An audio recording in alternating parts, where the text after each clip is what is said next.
their mission is through direct support and advocacy to assist families with children as they transition from homelessness to sustainable and stable housing and homes. And Lucy will chat a little bit. I was so ignorant to a lot of the details of what is different for families who are going through unstable housing, what additional challenges they face as a family unit versus just as an individual.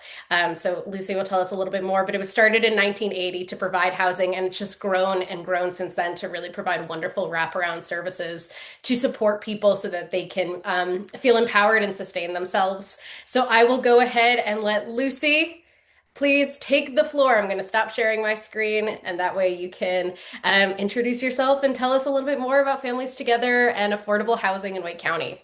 Awesome. Thank you so much, Liz, for the introduction. And thank you, everyone, for just having me. I'm going to go ahead and share my screen. I do have a couple slides that I'll share as we kind of talk through what we do at Families Together and what family homelessness looks like in Wake County, kind of the process and the system that families go through when they are experiencing housing instability and homelessness. And then a few of the ways and calls to action that our community and the North Carolina Housing Coalition has been pushing for as recently as this week. So, as Liz, I'll introduce myself, I guess, a little bit more too. I am the volunteer and outreach coordinator with Families Together. I have been with the organization since last February, and have really enjoyed getting to know our community in Wake County, specifically in the housing work. It's a very collaborative space. Like you all are collaborating with a lot of organizations. We have a lot of collaborative partners, and our team does really fantastic work to help move families from homelessness to stability. So that's ultimately our goal. So we work with families with children who are experiencing homelessness in Wake County to go from homelessness to stability.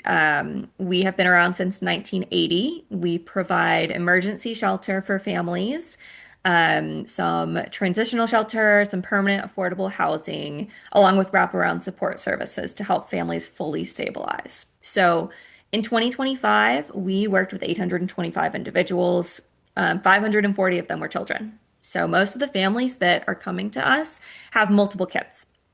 And it really ranges whether those kids are, toddlers, babies, newborns, or 13, 14, 15-year olds, older kids, because um, we see families in all different stages. We see families in all different makeups. It could be single mom, single dad with kids. It could be, we have a family in our shelter currently who is grandmother, dad, and then the dad's three kids. So, whatever the makeup of family is, we work to support them as they stabilize, help overcome any barriers that they have to getting a lease in their own name and regaining that, sense of stability for them, their family, and their kids. 75% of the parents that we work with are already employed. So we're working with people that are, already struggling to make ends meet, often have a job. We work with them to increase their income, but oftentimes, we know wages have not kept up with the cost of living in our community and across the country. We also do see a lot of families and mothers fleeing domestic violence is a big issue. So this is an issue, and family homelessness is something that, is complex. And the ways that we're going to like tackle and prevent this from happening in the long term are complex, but there will always be a need for organizations to support people, support families. We don't want people to become homeless, obviously, but there will always be a need for services like this. Even if we built all the housing in the world and it was truly affordable for everyone, it's still important for our community to have services and to support people that are experiencing homelessness, fleeing domestic violence, or just in need of our community support. So, like I mentioned, there are a number of organizations in Wake County doing similar work to us, and we love them and we appreciate them because the need is really great. Some of the things that make Families Together unique, our emergency shelter are private apartments. So they're private individual units to keep families together. We do serve families that are most at risk of being separated. So what that looks like, obviously, you may or may not know when families are in congregate shelter, so where it's shared space. That's a very different setting. Mom and dad might have to split up. If it is a mom with older teen boys, even 13 or 14, those boys would be considered an adult and have to go to a men's shelter.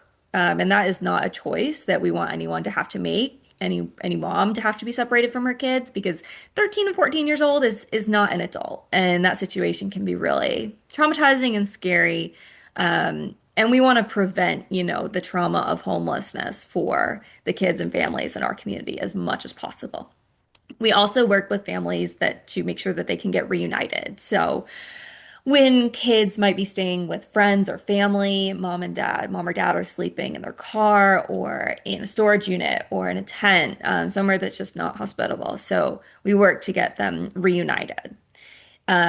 We offer a variety of different housing solutions. So we'll talk a little bit more about rapid rehousing and rapid exit programs. We provide stabilization services, some kind of prevention and diversion, and permanent rental housing for folks. The families that we work with last year, we had 89% of those families able to obtain housing, get a lease in their own name. That's ultimately the goal that we're working towards with families. And of those families, I believe it was 96% of them were able to maintain their housing for a full year. So we don't work with people just until they get housed. We continue to provide wraparound support services, stabilization services for a year, sometimes a little bit more, to make sure that they are going to maintain their housing, that they're not going to become homeless again, because it does take a while to get back on your feet. And we know that it's a long process. It takes a long time for folks to kind of overcome and make sure that they're building good habits around finances, um, navigating things as they come up around their kids' school or transportation or their employment. And so we partner with them for a longer term to make sure that they are fully successful and fully stably housed.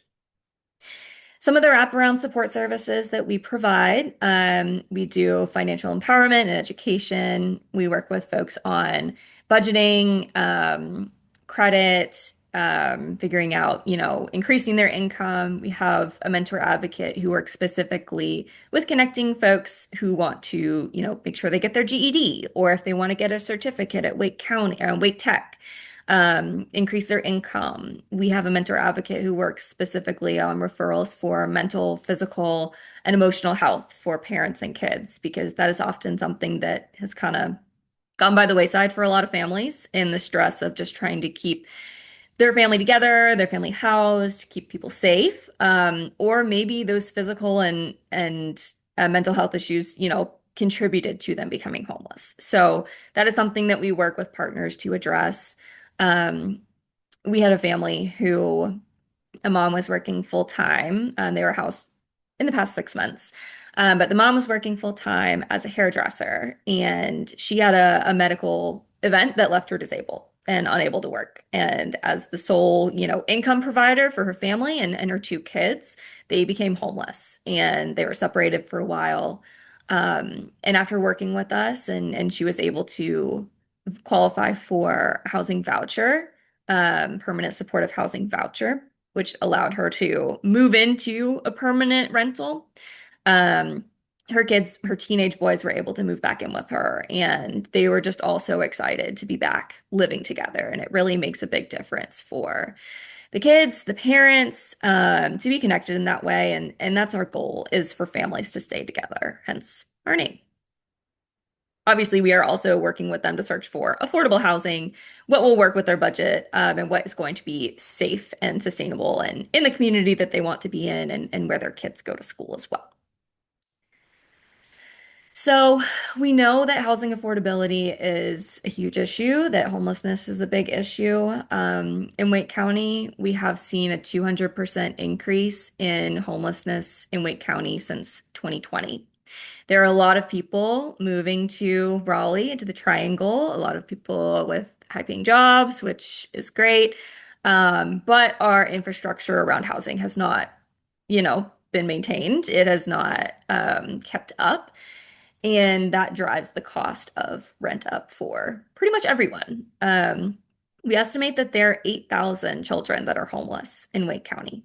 And so that those are kids that are living in hotels or staying with friends or family. But that is a massive number. And that those kids, are struggling in school. They're struggling with disruptive behaviors. They're struggling to, not like to pay attention in class and not fall behind. Those are, it's a strain on teachers that they're having to help navigate. Because every child, including homeless children, is entitled to an education by federal law. So we partner closely with Wake County School System to make sure that kids have transportation to school when they are in our shelter or whatever setting they're in. Um, and to try and mitigate the negative impacts of homelessness as much as possible. Kids are more likely to get sick when they're experiencing homelessness. They're much more likely to experience a traumatic event. And so we try and move people to reunification or, to a stable shelter setting, a safe place, and ultimately to their own stable housing as quickly as possible to help mitigate those effects. Um, does anyone know, do you all have any guesses on what the current rate is, the average rate for a two-bedroom unit in Wake County? And I can't see the comments, so if you put them in the comments, would love if someone on the Indivisible team could shout them out for me. See, 1,900 is a guess. 2,000, 2,200, 2,500. Okay. So, as of this year, the average fair market rent for a two-bedroom unit is $1,750 monthly. So, that's still a lot of money, especially for folks making minimum wage. Our minimum wage is still 7.25. It has not increased for a lot of people. And even the industries or retail industries that are paying people 13, 14, $15 an hour, that's still not enough for a housing wage. Um, to give some context around this too, in 2023, the average cost of the two bedroom fair market rent was a little under $1,400. So in just 3 years, we've seen that increase, um, quite a bit. And wages obviously have not kept up. Families are dealing with increased inflation, increased costs on everything, transportation, challenges, in the economy, finding employment that will pay them well enough to maintain this housing. And it all really has an impact. So I wanted to pull up these two economic snapshots from the North Carolina Housing Coalition and NC Center for NC Budget and Tax Center. If anyone is really into the data, they have really great resources around all the counties in North Carolina and how they compare, and what it actually looks like by the numbers, economic and from a housing standpoint. So 28% of Wake County is cost burdened, meaning they're paying more than 30% of their income on rent. If you're paying more than 50%, it's severely cost burdened. So in Wake County, 48% of our renters are having difficulty affording their homes. That's a really significant number of people when we think about that. It's not quite over 50%, but that is a lot of people that are struggling to maintain their housing. It means they're making difficult choices around paying their rent, paying their utilities, paying their car loan, putting food on the table for their kids. And one emergency, hours cut at work, their care falling through, an illness. Can really put those families in a difficult situation. So 28,369 families faced an eviction filing in 2025. That is a lot of folks, and we do not have 28,000 units of emergency shelter for families. So it's really a crisis, and the county works together as much as possible to address the needs. But what happens when a family does get evicted or is at risk of becoming homeless? Wake County has a continuum of care. Basically, all of the organizations in Wake County work together, and are in communication to make sure that we are, making the most of the resources that we have. And that starts with our coordinated entry process. So, whenever anyone, an individual or a family, is experiencing or at risk of experiencing homelessness, they do what's called an intake at one of the access sites. We normally refer folks to Oak City Cares. That's kind of the primary hub, and they do have to go in person, which can be a barrier for folks. We do have families that are nervous to go down there or scared to go down there. Um, Even though Oak City Cares, does their best to be a warm and welcoming place, it is still challenging for folks to get there emotionally, mentally, or even just to admit that they are kind of in need of that level of services. Um, Once they go to Oak City Cares, they do an intake and they are referred to any organization that might be a fit for their situation. So we work exclusively with families who have at least one child, 18 or under. And so they might get referred to Families Together, they might get referred to Family Promise, they might get referred to the Carrying Place, all doing fairly similar work. And from there, it tends to be a bit of a waiting process because things really slow down. I think the last number I heard around the families waiting for emergency shelter was in December, there were 600 families waiting for emergency shelter in our county. Um, you all are probably familiar with the way that, the federal government has cut back on a lot of spending, has trickled down to a lot of individual communities. Um, One of the most direct ways that that impacted our community in the housing space was in relation to kind of the housing first model. So during COVID and during the Biden administration, there was a lot more funds coming in from the federal government that supported housing first and basically allowed organizations to house families in hotels for emergency shelter. So putting people in hotel rooms, getting them off the streets, making sure they had somewhere safe to be. And that unfortunately was one of kind of the first things to go when Trump took office again. So last summer, basically all of the funding for that emergency shelter hotel program was gone. Um, and that has really continued to strain the resources that we do have, and is really unfortunate. So once people, get referred to us, and we do have a spot available for them, they may be in our emergency shelter. So this is a really great graphic that came from Habitat for Humanity of Wake County. It looks like they adopted it from Montana Healthcare Foundation, but I think it shows a really good example of kind of the housing continuum because we need all kinds of housing to support people in our communities, and we need a lot of different solutions, and it makes things kind of complicated to get into and complicated for families to understand, honestly.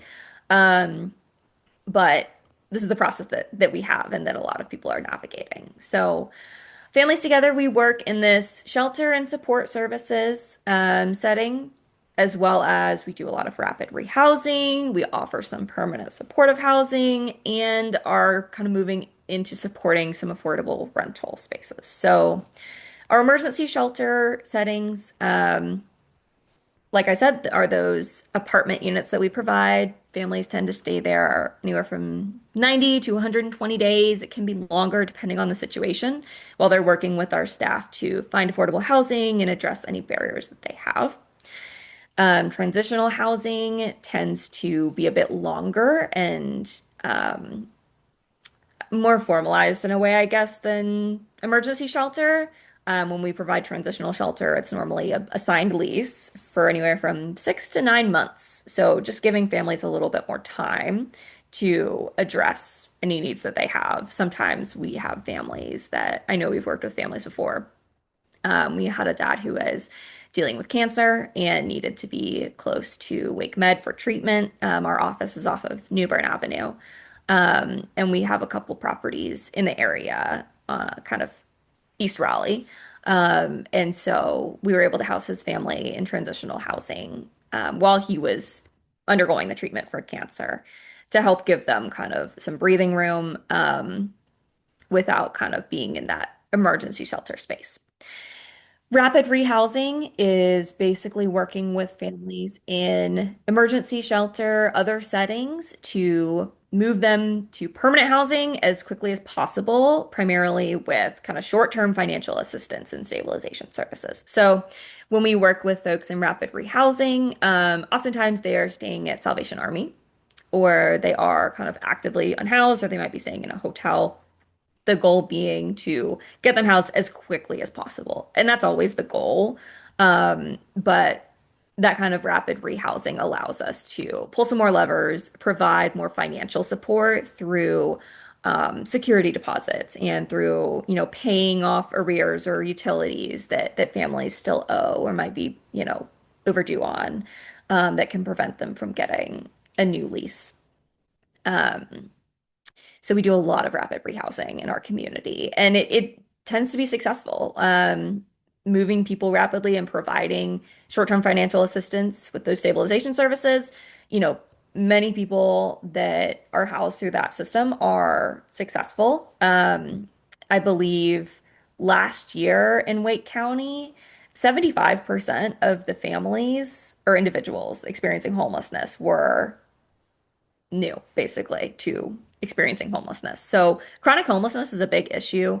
It can be really challenging for people to maintain housing once they are in it, for a variety of reasons. That's something that we're actively working against, of course, and helping people maintain. But the fact that 75% of people who used homelessness services last year were new tells us that, prices are really high. People are struggling with the changes in the economy and rising prices and wages not increasing as well.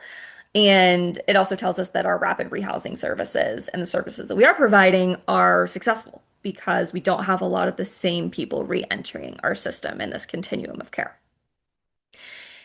Permanent supportive housing, these tend to look like vouchers for families who require longer term support, folks with disabilities who may not be able to work, and there are not enough vouchers, unfortunately.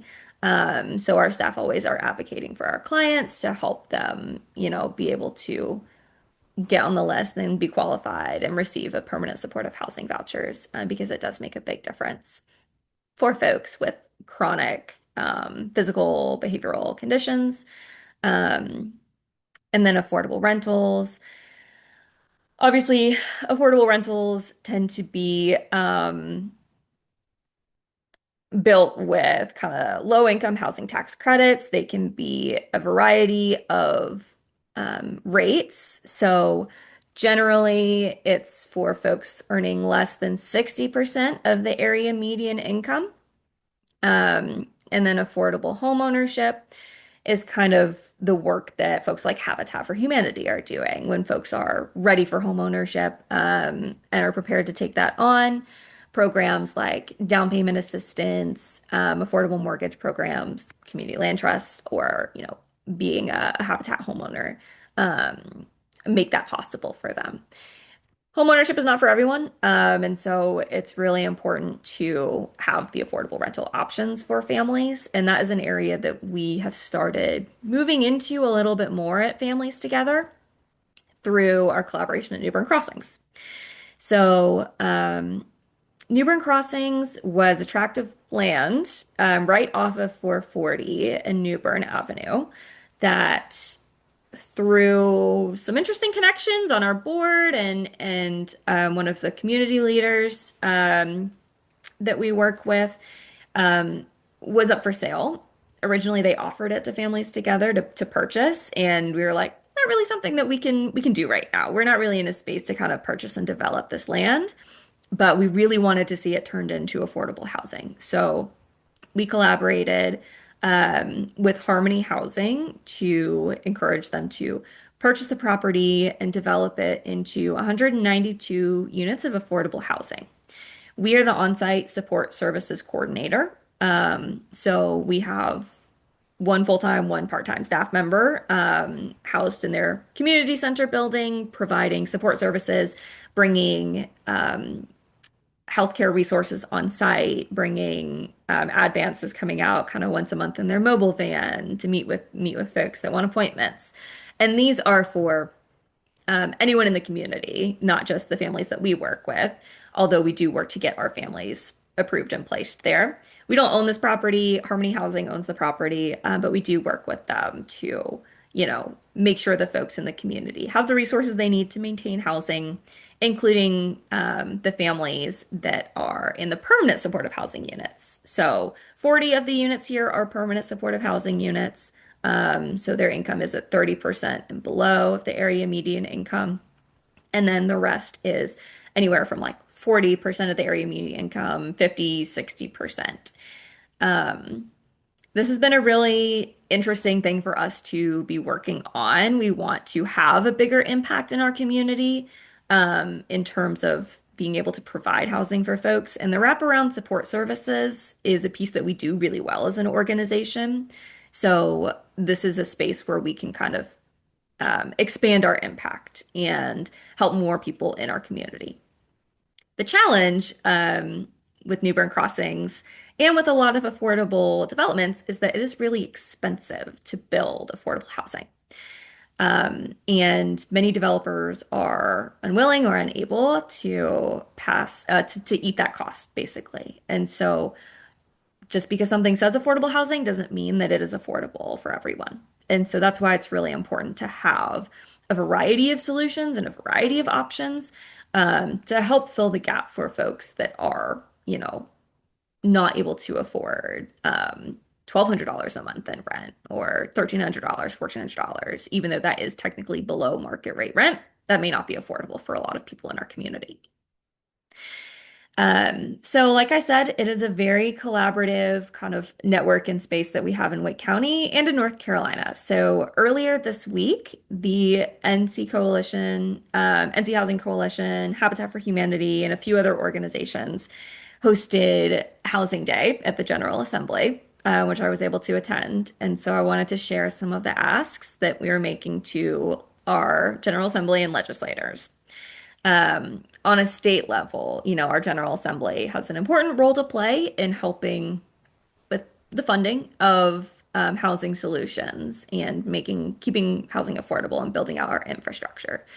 There's an important role for all levels of our government to play, from our city council to, the General Assembly at the state level, our county level, and the federal government. But we work with what we can in the situation that we're in. And do our best to navigate, whatever happens to continue to get people housed and to expand those housing options. So a few of the asks included expanding the NC Housing Trust Fund. So this is a fund that has been around since the 80s, but the allocation of resources has not kept up with the need that we have across our state. It is one of the most flexible resources that the state has because it can be used to finance, development, support homeownerships, repairs on rental apartments, supportive housing, emergency shelter, maintaining and repairing units that are affordable, which is really important because we have a supply and demand problem when it comes to housing. And so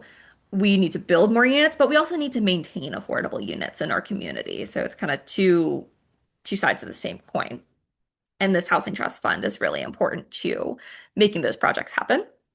Funding the workforce housing loan program is really important for rural communities and lower wealth areas, especially because workforce housing programs, traditional lending may not always support the folks living and working there. I know we have a workforce housing development coming to Southeast Raleigh that is specifically supposed to be affordable for the folks in our community who are teachers and who are kind of public servants and firefighters and people who may not be making enough to purchase their own home, which is something that, is definitely a big issue. We want people to be able to access home ownership. We also want them to be able to afford rentals and other properties that they need. The third one here, create an affordable housing infrastructure revolving loan fund. So this is a ask that is meant to help support the continued development of affordable housing. So like I said, it's really expensive to develop property. It is really expensive to prepare properties for the utilities that are needed. This project was more expensive than was expected, and that I think, we've seen construction costs go up a lot over the past few years. And so it is not profitable to build affordable housing. But this loan fund would allow Habitat for Humanity affiliates and other builders and organizations to develop, acquire, and improve those sites for affordable housing. So, revolving loan fund basically means that they would be able to access the funds at 0% interest rate and then get paid back, versus, the 6-7% interest rate that you might see on a traditional or conventional loan that they have access to. So, it really helps these organizations save money, and not have to pass the costs along to renters or to have to eat the costs themselves. This last one, improving property tax relief programs, I'll be honest, goes a little bit over my head. Property tax reform is something that a lot of our legislators are interested in. Um, and it is important because we don't want folks that are on a fixed income, our seniors, people on disability or Social Security, to be, disproportionately impacted by raising taxes. So there's some specific ways that they were asking the General Assembly and legislators to reevaluate those property tax relief programs, without, kind of hamstringing our social services and the things that property taxes really contribute to in our communities. Um, that's kind of the, overview of some of those direct asks that we had at the state level, in our local community in Wake County. We are facing the city of Raleigh is facing a budget shortage. If any of you follow Megan Patton, who is one of our city councilors, for the city of Raleigh, she has been talking recently a lot about the fact that we do have this budget shortfall because the General Assembly passed a piece of legislation that basically allowed developers, as I understand it, to claim a tax credit, for building affordable housing when the affordable housing or the housing may not actually be truly affordable, or it may be limited number of units that are actually affordable and dedicated for that affordable housing. So that has resulted in, our city not collecting as many property taxes, as much property tax from those units and those developers as we expected, and may result in property taxes raising for the folks in our community, which again is a big challenge for a lot of people. So, there are ways that you can support these efforts. You all are really engaged in our community, keeping up with what's going on. And we need your support. We need your advocacy. We need your energy and your knowledge, to be talking about the issues in our community, on a local level, in our state level, on a federal level. It's really important to have your voices and people that are passionate and that are informed and that show up. I saw this quote a while ago and it really stuck with me because in the world that we're living in, things are a big challenge. We're facing all kinds of difficult things that lie ahead of us that we are working to prevent and that are actively happening. And sometimes it feels like we have to have the solution to all of it, but there's no one silver bullet. We aren't able to fix every single problem in the world. So I really love this quote, from Yana Sunfield, that I cannot do all the good that the world needs, but the world needs all the good that I can do. So I hope you all will stay connected with Families Together. We are active on social media, sharing the, things we have going on with our families, with our volunteer groups. You all have come out and volunteer with us a few times, in the past few years since you started. We also send out a monthly newsletter if you want to keep up with us. And yeah, would love to hear from you if you're interested in having us come and talk to, any other communities you're connected with. If you're interested in hosting a donation drive, which I know you all have done for us in the past, we really appreciate it. And I will say we're in a fundraising campaign right now. We do have a double match period coming up at the end of the month. So if you're looking for somewhere to put some money, definitely investing in your local community, and through organizations like ours would be much appreciated. So thank you so much for having me this morning and would love to just continue the conversation and just answer any questions that you all have or anything that came up during that presentation.